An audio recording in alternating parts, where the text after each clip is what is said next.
It's a make or It's a make or miss league.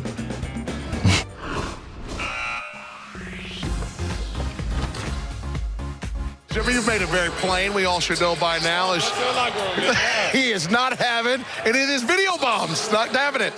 Is it any more savory? Go to the locker room, man. Go to the locker room. Great game. Go to the locker, please. Baby, we got another one tomorrow. What is it that you don't enjoy about the video bombs? It's not about them right now. It's about me. Very good.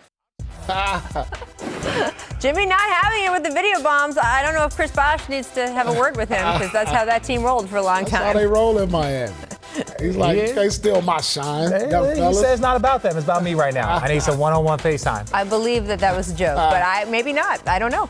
Well, he told a lot of them to get out of there. Hey, Jimmy not playing. He need his shine. Yeah. Trust me. Okay. Missed contact, staying in Miami. Sun's out and running. Jimmy gets called for a phantom foul. It was reviewed and the call stood. Take a look at this. Yeah. That's a face foul, Jimmy. Looked like he hit him with his face. Oh, Right? the I love green when the light's coach's flashing. challenge goes. Watch this. Let me see. Oh, no. Was there I don't know. any I can't contact? tell. I need a different angle. Let's see. There you go. Wow. So the foul and they reviewed this. They reviewed it. And it's still a not foul. worse than the Doc one. It's still nothing worse than the Doc It's not one. as bad no, as the no. coach's challenge gone wrong the other day. Well, wait to see if he got his legs. Maybe he hit his legs. He hit his legs. That's what they're saying below, underneath. Low, Okay, well, right there you low. go. Yep. No, you don't know. No, the I have no frame idea. doesn't even show his legs. have no Fake idea. desperation, Thunder Spurs. DeJounte Murray hits the deck, but then somehow flips the shot up and in. That kid is talented. Yeah, it's I'm good to glad have him he's able back. to. It's good. I'm glad It he's is. bouncing back this year. That whole This kid is backboard's fun. talented. Oh, I got a few of those. Speaking of circus shots. Oh. Speaking of I circus was shots. old right there. I had to make circus shots because I couldn't jump over nobody. I asked these guys during the This is break. both When of they, us. This Look, is we both couldn't of us jump getting no old. more. We couldn't jump, so we had to maneuver shots. Yeah, look at that. I'd never used that type of English on a backboard in my life. Right, but you had to do that. I asked the Yeah. guys during the break when they felt like they exited their prime, and Richard said 28. That's the truth. There you go. I That is- like these. I like y'all doing these. This is good. But Murray, I I gotta like give him it. credit. I like it. nice. I like it. Nice. Miss experience. Blazers lost to the Clippers. But 20-year-old Anthony look at me. I just That went boom. happens. It's just like come right off the Anthony tongue. Simmons had a great fourth quarter. Simons, he dropped. I'm going to call him Hardaway. He dropped 16 of his 17 in the final frame. He ain't no penny, but how do you like his game? See, I like his saved game. that. Anybody that can give Portland a burst, they haven't had that burst. They tried it with Evan Turner. They tried it with Rodney Hood. Anyone that can give them that type of burst and this type of bounce. Oh, Right? okay. He gonna be all right. Yep. Yeah, he's going to be all right. Look at that. Too bad. I mean, they got enough guards, though. You got Lillard there. The Got front court, guard the front play, court, but the they front need a court little bit more, is man. I hurting, mean, they yeah. don't need it from that position, but this kid is talented. Yep, no question. All right, Miss Emotion. Kemba Walker honored with a 90-second tribute video before playing his first game in Charlotte as an opposing player. This put me in my feelings a little bit, Paul. I gotta tell you, No, this is listen, very he nice. deserves a tribute video. I'm tired of guys who get traded, who play for a team for 2 years, come back and get a tribute. Come on, now this is when you deserve Well, I've a seen tribute. one season tribute videos. It's awful. mean, What's wrong with come people on. being nice? That's what No, like, where why? did it even Just start? That's not Who real. started It's never this? bad. Kemba Walker deserves one. He's an Yes. all-time leading Yes. scorer. He He wasted deserved all prime the years stuff. out there, of course, of blood, sweat, and tears. Necessarily. So face they them. have to they probably owe him a couple more dollars. Yeah. Well, And they didn't want to pay him. that was the thing that they should have probably given him. He deserves it. Yes. Absolutely. I'm with Yes. Well, look, don't you tell your children, Paul, it's nice to just say thank you. Yeah, well, they can call him on the phone, hit him on Instagram. Yeah, there's too many. Like, put it on their social media. Put it on their social media. There's They don't have to get- too much movement for a tribute Yeah. video every night. Every But this person. one was deserved. Yes. Well All right, deserved. there we go. Let's switch gears now to the Clippers. The league agreeing that Kawhi Leonard was indeed hurt and that the team was in compliance with injury management rules. That was on Wednesday when he sat out against the Bucks. But on Wednesday, when Doc Rivers was asked about Kawhi's health after the game, actually he was asked before the game too, he said Kawhi was just fine. He just needed rest. The NBA on Thursday, they didn't like that answer. They fined the Clippers $50,000 for those comments because, in their words, they were inconsistent with Leonard's health status.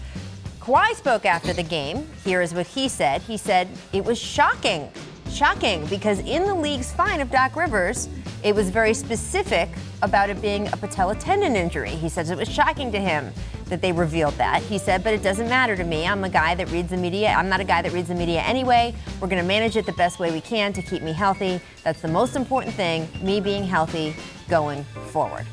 So how do you guys feel about the way the Clippers handled it? Because there's controversy when they call it load management. The league comes out and says, he's injured. We're okay with it being load management. The Clippers are like, no, actually, he's healthy. He's fine. And they're like, well, don't make us look bad now. And we're going to fine you $50,000. How do we feel? Well, I just think that ultimately the Clippers made a mistake, right? This is the mistake. If you're saying he's healthy, like unhealthy, that we just want to manage him so something doesn't flare up, but we're still trying to manage it. But then you come out later and say, oh, no, he's fine. That's where it's like all of a sudden ESPN, TNT, fans, all these people, it starts this storm. If we saw him hobbled in the postseason, so it's not a surprise that they want to kind of manage his load again. But then say that, like say, look, he's still dealing with some stuff. We're going to sit him out back-to-backs, and that would be the end of it. But the minute Doc Rivers tries to be like, oh, no, he's fine. He's 100% healthy. That's when the issues start. Easy. I mean, it's the way you word it. I mean, we know about his injury history over the last couple of years, and Toronto managed it great.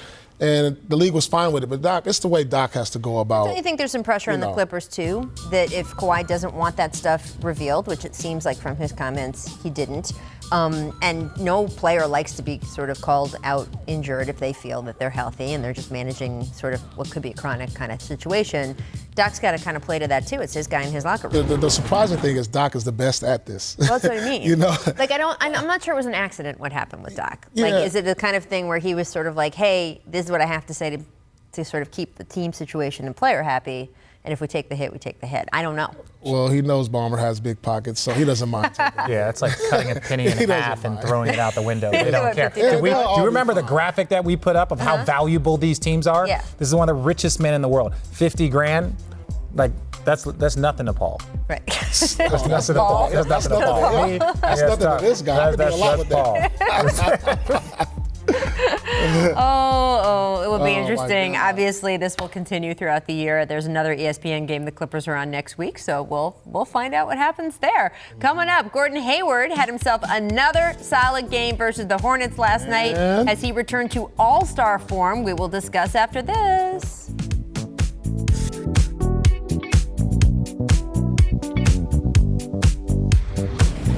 So the Cavs still firmly in rebuild mode after the departure of their big superstar. You know I'm talking about you, Richard, Yeah, right? obviously. Clearly. Obviously. I mean, also LeBron, but whatever. They do still have your guy, though, Kevin Love. He is averaging 19 points, 14 boards through 7 games. Now, mind you, Love signed a 4-year extension last summer, so he is under contract for about $30 million a year through 2023. That's a bargain. Which means he's buying dinner the next time you guys go out. Every time. How attractive of a trade trip would you say that Kevin is? Well, I think it depends on the team, right? I don't think he's one of those stars that, like Bradley Beal, let's say, where you just drop him and he's that guy for your team or one of many. I think he's one of the guys that Kevin Love, depending on what your need is, what you're searching for, I think he can complement other players. I just think that he is going to be a trade piece for someone. You just don't know who and where, but he can't fit everywhere. No, absolutely right. But I think for that teams that needs to get over the hump that says we have championship aspirations, when you look down the line, for me, one that comes to mind is Houston. You know, right now they're struggling. They're near the bottom and near the 8th spot. If you add a Kevin Love to what Westbrook and Harden, you can say, hey, they may be the ongoing favorites in the West. Who knows? I don't know, but that's an attractive piece because he doesn't fit in Cleveland. Right. Well, I mean, he fits. Oh, look at Little Rich. There's an age gap. They're trying to develop. I was going to say, it's less about fit there, just about like what they're doing. Houston and Daryl Morey is the type of a GM that'll pull the trigger on that. If you can get a Capella or something. I was going to say, Capella was on the market at one point last year. There are some questions about whether he would be on the market again. There's been some questions about Portland.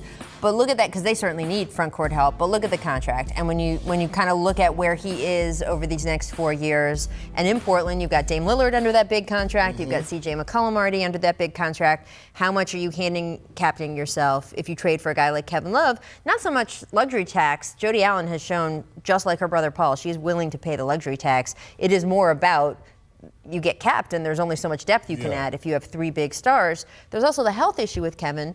You talk to him all the time. Where would you say his health is? Because there's been injury issues every season, basically, for the last few years. There has, but sometimes when you're on a team and your team is struggling to start off, your injuries take a little bit longer to heal.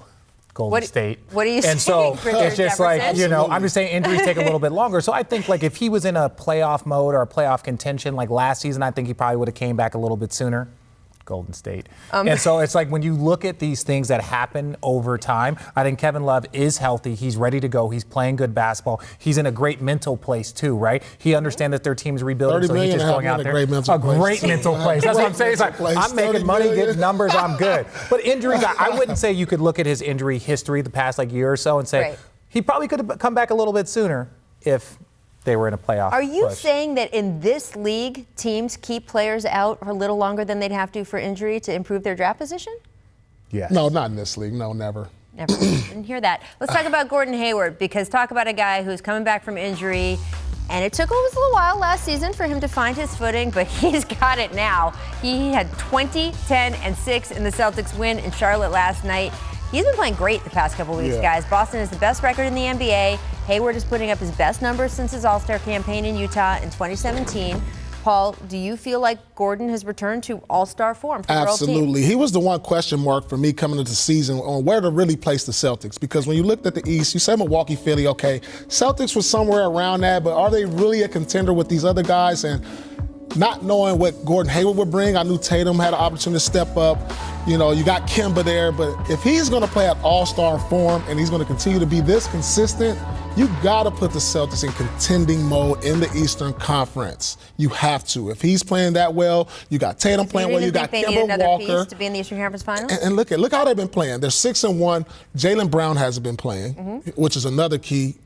Enes Kanter's been in and out. So I think they have all the pieces in the Eastern Conference. Maybe they can get a little more depth, but I think the key to them right now is what Marcus Smart, adding him to the starting lineup, and then that defined Gordon Hayward's role instead of Jaylen Brown. Now he can just play his game. And one thing people need to understand about Gordon Hayward before he got injured, he is one of the 5 best, listen to me, one of the 5 best two-way players in the NBA. He defends. He's bigger than you think. He's 6'8", 225 pounds. Like, he's a big dude, and he runs the floor. He can create through a system. He can create for his own. He's unselfish. That's part of the reason why he wanted to go play for Brad Stevens, to play in that type of college system where everyone feeds. He comes from Utah, the similar system there. So when I look at him, and if he's playing at a high level, that means he's a very, very good basketball player, one of the best in this league. I put him in the top 25 range, but really he's one of the 5 best. He's not one of the 5 best. Two-way. I named 5 right now. Tell me 5. Okay, if he's playing at this level, yes, Paul George. Did you say 25 or top 5? I said he's one of the top 25 players in this league if he's playing at this level, but he's one of the 5 best two-way players. Giannis Antetokounmpo. Yeah. You got Joel Embiid. He's okay. Yes. Defensive player of the year candidate. And then I got Russell Westbrook. Okay. I mean, but Gordon's up there. That's what I'm saying. So if he's 5 or 7, all I'm saying is that people need to notice that he's not just a scorer, that he's not just a perimeter player. James. He is LeBron in another time. I'm just saying he's one of the best two-way players. Like he can defend and stop a guy and score 20 points on the other end. There's not many guys. Anthony Davis.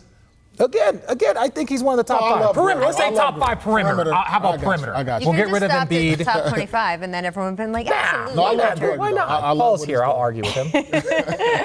Coming up, get ready, because we have Agent Zero in studio. No. I have rarely been this excited. How good would Arenas be in today's league? Oh my goodness. He'd probably still be where he's at right now. Talking to us. You're going to get a lot of that in the next few segments. First, though, here's what the Jump recommends for today. Zach Lowe's 10 NBA things I like and don't like, including how Devin Booker is playing the best basketball of his career.